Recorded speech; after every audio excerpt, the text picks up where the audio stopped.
Frères et sœurs, bonjour et bienvenue à cette célébration eucharistique.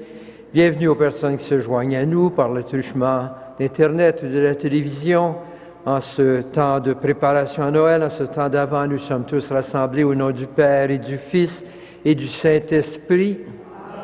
La grâce de Jésus notre Seigneur, l'amour de Dieu le Père et la communion de l'Esprit Saint soient toujours avec vous. La messe de ce matin est offerte pour Madame Germaine Fournier, la mère.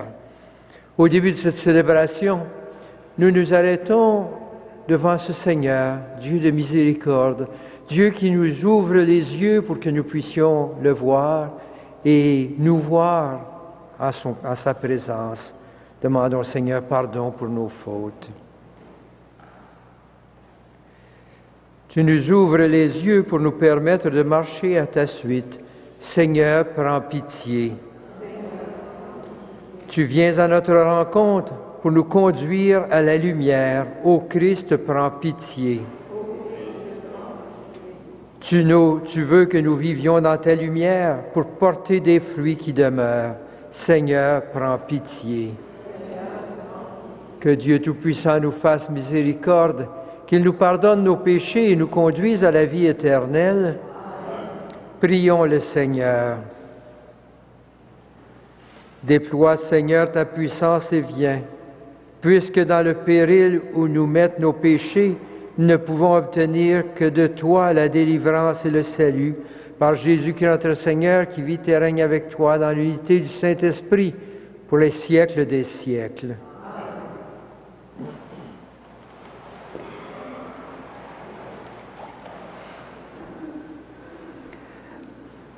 Du livre du prophète Isaïe.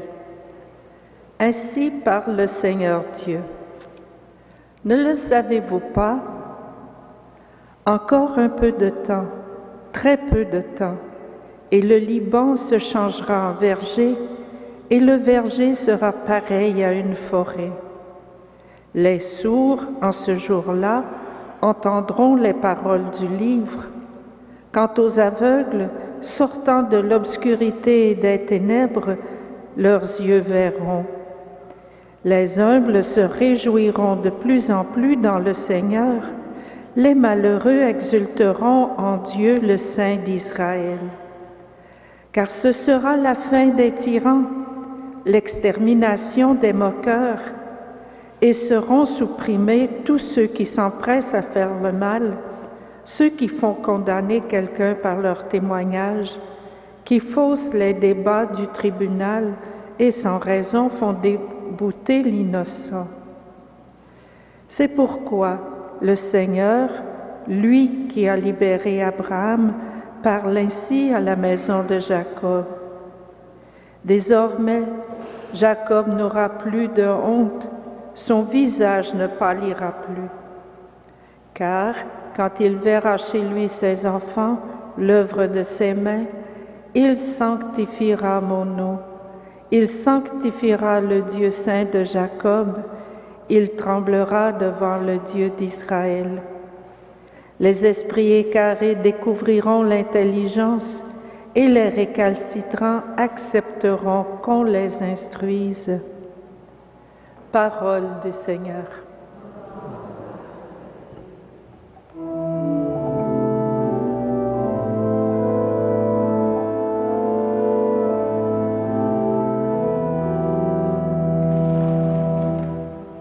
Le Seigneur est ma lumière et mon salut.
ô Seigneur,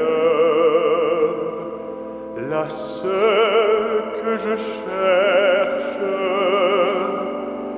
Habiter la maison du Seigneur tous les jours de ma vie. Le Seigneur est ma lumière et mon salut. De qui aurais-je crainte? J'en suis sûr, je verrai les bontés du Seigneur sur la terre des vivants. Espère le Seigneur, sois fort et prends courage. Espère le Seigneur. Le Seigneur est ma lumière et mon salut. De qui aurais-je crainte?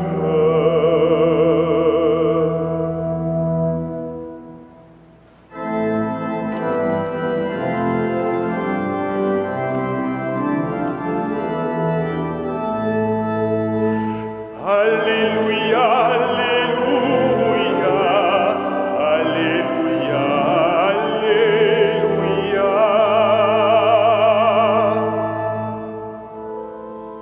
Voici qu'il vient avec puissance, notre Seigneur, pour éclairer les yeux de ses serviteurs.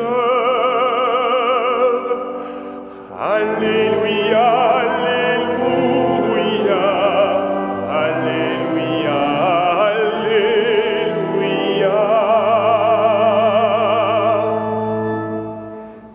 Le Seigneur soit avec vous.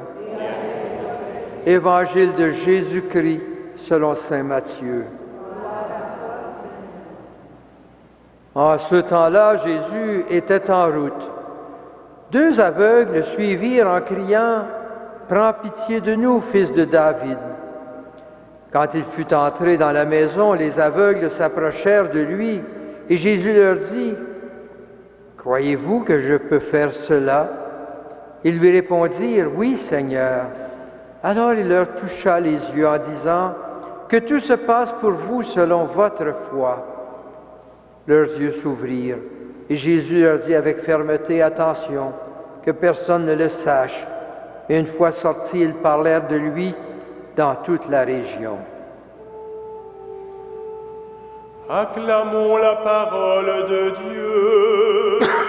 Louange à toi, Seigneur Jésus.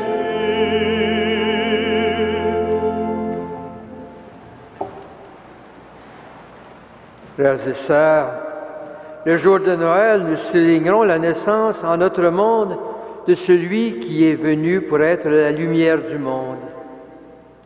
Et en ces jours où nous nous préparons à cette grande fête, la liturgie nous propose des textes qui nous montrent un Dieu qui nous ouvre les yeux à la lumière. Le prophète Ésaïe, d'abord dans la première lecture, nous parle des temps messianiques. En ces jours, nous dit-il, les sourds entendront la parole du livre.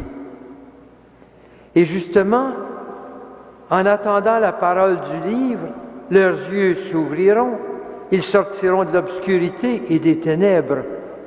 On voit bien la progression. C'est la parole qu'on entend, cette parole qui vient de Dieu, qui ouvre les yeux. Même si c'est présenté comme deux situations différentes, il y a un lien. Et le psaume reprend justement le cri de joie de ce peuple qui ouvre les yeux et découvre les merveilles de Dieu et qui chante « Le Seigneur est ma lumière et mon salut ». L'Évangile reprend ce thème en montrant Jésus ouvrant les yeux de deux aveugles. Cette guérison est présentée dans un scénario qui débute sur la route. Jésus est en route. Deux aveugles qui sont sans doute informés que ce prophète Jésus est de passage Ces deux aveugles, sans doute, suivent la foule. Puisqu'ils sont aveugles, ils ne voient pas Jésus. Donc, ils suivent la foule. Et là, un cri du cœur qui vient.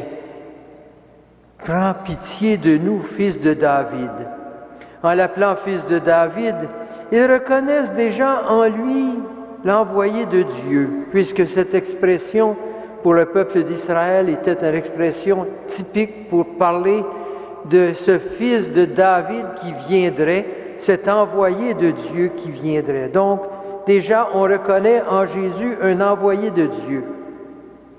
Et tout au long de la route, Jésus semble ignorer leurs cris. Mais ces hommes, sans doute guidés encore par la foule qui accompagne Jésus, le suivent.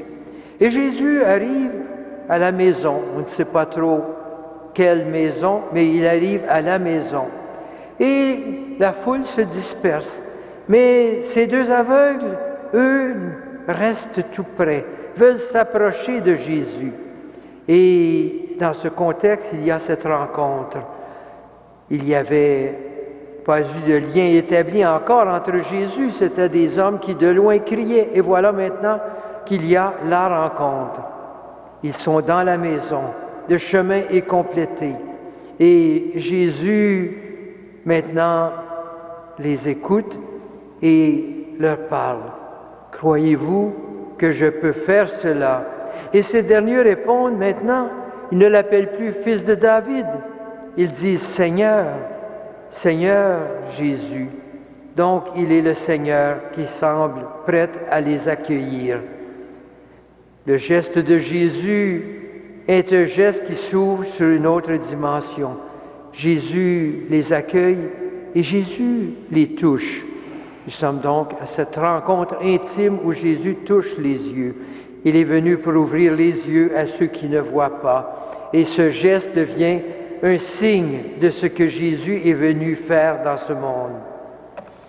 Trop des contemporains de Jésus ne voient pas que Dieu est toujours présent à son peuple. Ils ne savent pas voir en Jésus plus qu'un homme, sans doute un original, un prêcheur, mais aussi un homme qui ne se conforme pas toujours aux normes établies. Le peuple qui le suit est souvent aveugle. Jésus ouvre les yeux pour réussir à voir au-delà des apparences ce qui est vraiment présent parmi eux. Jésus attend une parole de la part de ces deux hommes pour leur ouvrir les yeux.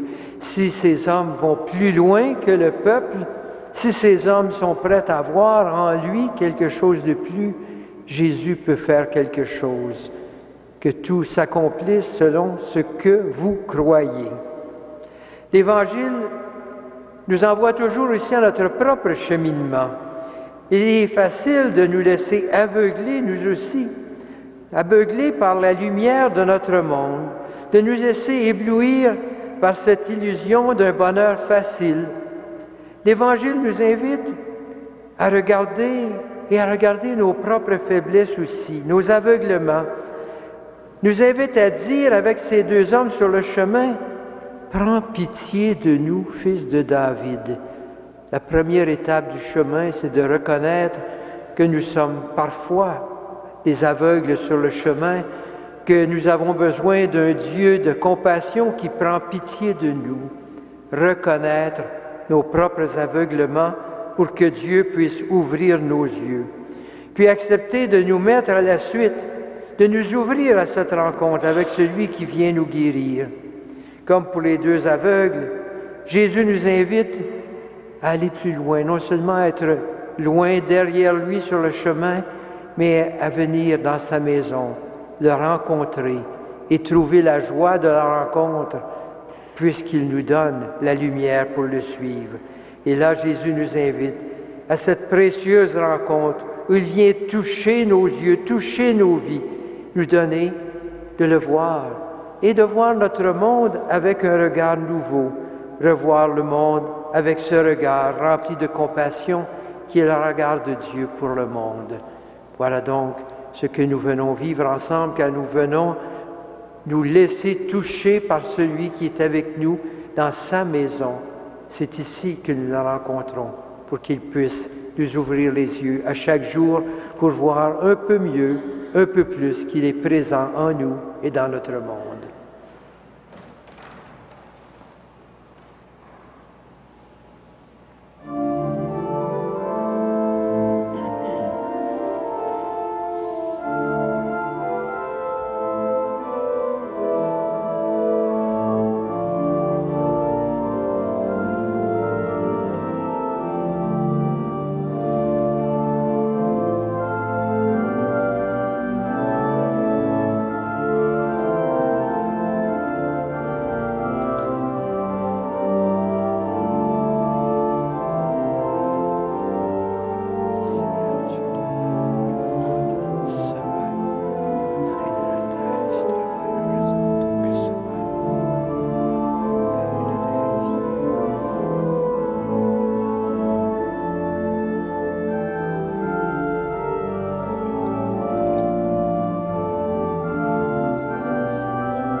Prions ensemble au moment d'offrir le sacrifice de toute l'Église.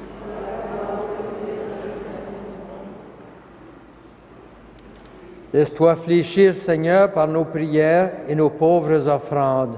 Nous ne pouvons pas invoquer nos mérites. Viens par ta grâce à notre secours, par Jésus-Christ notre Seigneur, qui vit et règne avec toi dans l'unité du Saint-Esprit pour les siècles des siècles. Le Seigneur soit avec vous. Élevons notre cœur. Rendons grâce au Seigneur notre Dieu. Vraiment, il est juste et bon de te rendre gloire, de t'offrir notre action de grâce toujours et en tout lieu. À toi, Père très saint, Dieu éternel et tout-puissant, par le Christ notre Seigneur. Car il est déjà venu, en prenant la condition humaine, pour accomplir l'éternel dessein de ton amour et nous ouvrir le chemin du salut. Il viendra de nouveau, revêtu de sa gloire, afin que nous possédions dans la pleine lumière les biens que tu nous as promis et que nous attendons en veillant dans la foi. C'est pourquoi avec les anges et les archanges, avec les puissances d'en haut et tous les esprits bienheureux, nous chantons l'hymne de ta gloire et sans fin nous proclamons: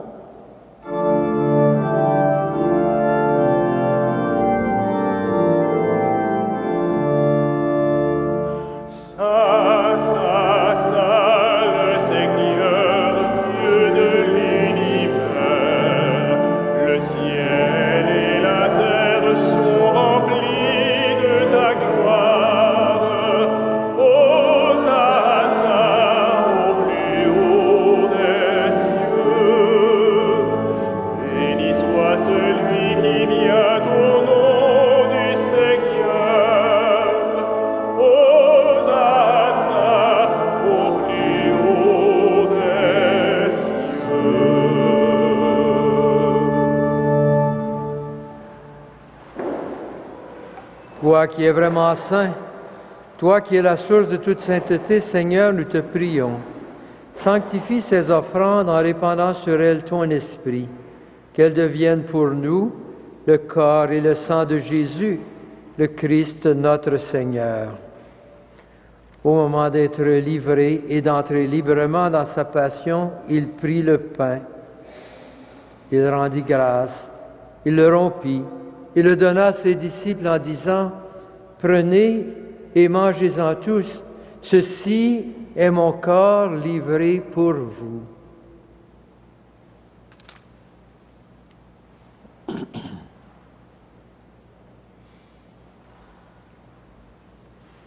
De même, à la fin du repas, il prit la coupe de nouveau, il rendit grâce et la donna à ses disciples en disant, « Prenez et buvez-en tous, car ceci est la coupe de mon sang, le sang de l'alliance nouvelle et éternelle, qui sera versé pour vous et pour la multitude en rémission des péchés.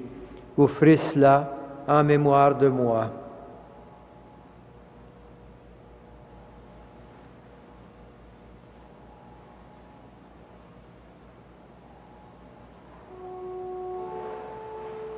Il est grand le mystère de la foi.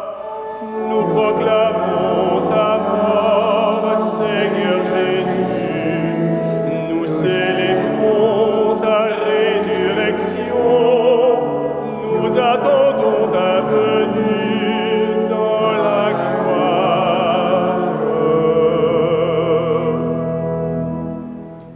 Faisant ici mémoire de la mort et de la résurrection de ton Fils, nous t'offrons, Seigneur, le pain de la vie et la coupe du salut, et nous te rendons grâce, car tu nous as choisis pour servir en ta présence. Humblement, nous te demandons qu'en ayant part au corps et au sang du Christ, nous soyons rassemblés par l'Esprit Saint en un seul corps. Souviens-toi, Seigneur, de ton Église répandue à travers le monde. Fais-la grandir en ta charité avec le pape François, notre évêque Christian et ses auxiliaires, Thomas et Alain, et de toutes les personnes qui ont charge de ton peuple. Souviens-toi aussi de nos sœurs, de nos frères qui se sont endormis dans l'espérance de la résurrection et de toutes les personnes qui ont quitté cette vie. Reçois-les dans ta lumière auprès de toi. Sur nous tous, enfin, nous implorons ta bonté. Permets qu'avec la Vierge Marie, la bienheureuse Mère de Dieu, avec Saint Joseph, son époux, avec les apôtres, avec Saint Frère André et les saints de tous les temps qui ont vécu dans ton amitié, nous ayons part la vie éternelle et que nous chantions ta louange par Jésus-Christ, ton Fils bien-aimé. Par lui, avec lui et en lui, à toi, Dieu le Père Tout-Puissant, dans l'unité du Saint-Esprit, tout honneur et toute gloire pour les siècles des siècles. Amen.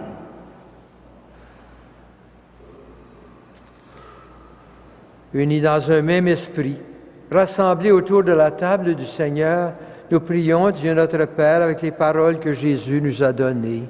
Notre Père qui es aux cieux, que ton nom soit sanctifié, que ton règne vienne, que ta volonté soit faite sur la terre comme au ciel. Donne-nous aujourd'hui notre pain de ce jour. Pardonne-nous nos offenses, comme nous pardonnons aussi à ceux qui nous ont offensés, et ne nous soumets pas à la tentation, mais délivre-nous du mal. Délivre-nous de tout mal, Seigneur, et donne la paix à notre temps. Par ta miséricorde, libère-nous du péché. Rassure-nous devant les épreuves en cette vie où nous espérons le bonheur que tu promets et l'avènement de Jésus-Christ, notre Sauveur. La puissance et la gloire pour les siècles des siècles. Seigneur Jésus-Christ, tu as dit à tes apôtres, « Je vous laisse la paix, je vous donne ma paix. » Ne regarde pas nos péchés, mais la foi de ton Église, pour que ta volonté s'accomplisse. Donne-lui toujours cette paix, conduis-la vers l'unité parfaite, toi qui règnes pour les siècles des siècles. Amen. Que la paix du Seigneur soit toujours avec vous. Et avec votre esprit.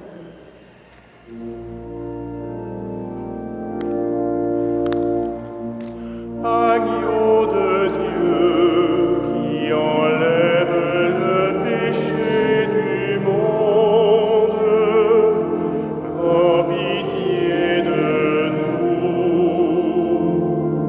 Agneau de Dieu qui enlève le péché du monde, donne-nous la paix.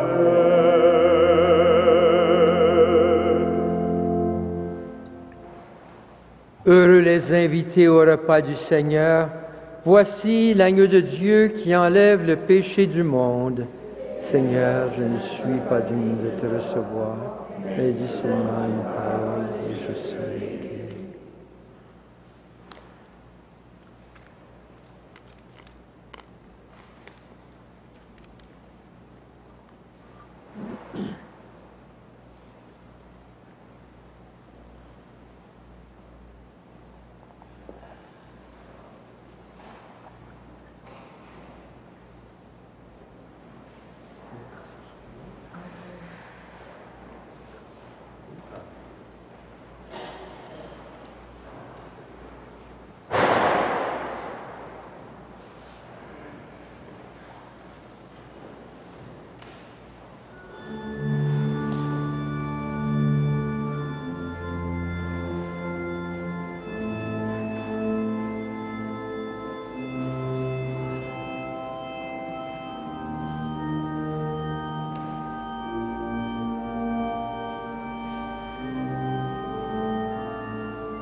Prions le Seigneur.